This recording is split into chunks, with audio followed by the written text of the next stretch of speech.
As we reach the finish line of the growing season with the start of harvest happening for some and inside for others, scouting for disease should still hold a high priority.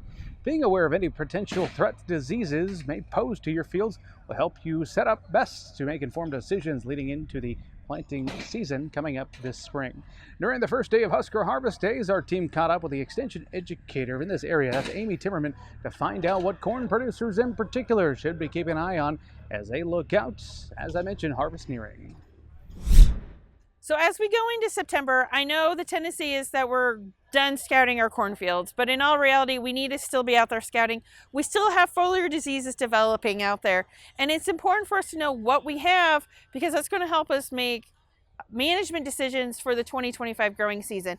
And some of the big things that we're seeing right now is we're still seeing tar spot development. Remember, tar spot is fairly new to the state. In some parts of the state, especially on probably the western 2/3 of the state, it is a new disease for you guys.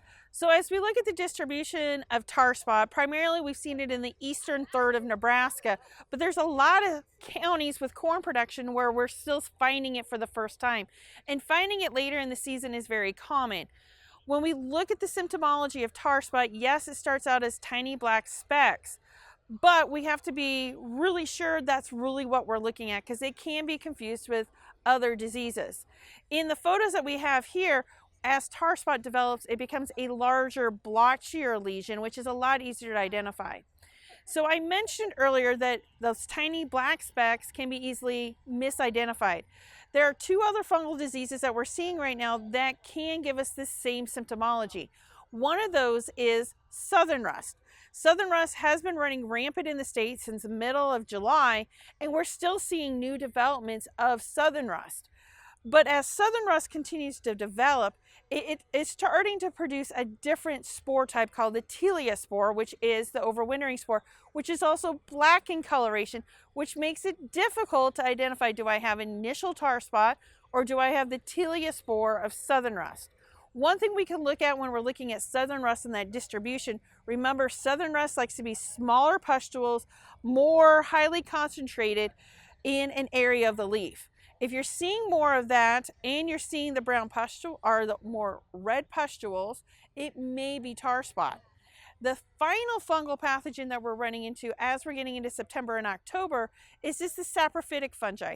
These are the fungi that are moving in on that dead organic matter. They're going to help break it down, which is great for that overall decomposition of the plant, but can make it easy to misidentify. So how do we really identify these three diseases? The easiest way is to be able to throw them underneath the microscope. So reaching out to the Plant Pest Diagnostic Clinic, reaching out to Dr. Tamara Jackson-Zims, or your local extension educator to get a positive identification is key. Why does that become important for us? As we look at the 2025 growing season, and if you're going back into corn, I identified tar spot for the first time. That may make a difference in the varietal selections that you do for 2025. It's also going to put you on a higher of alert to be looking for that disease development in 2025 earlier on. So if we run into a situation we need to do a fungicide application, we're able to do that at the right time.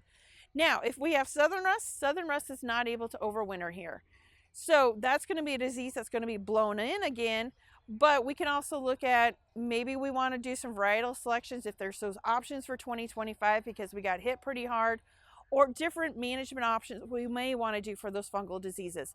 So knowing what I have for diseases in 24, even in late season, is going to impact what my management decisions are for the 2025 growing season.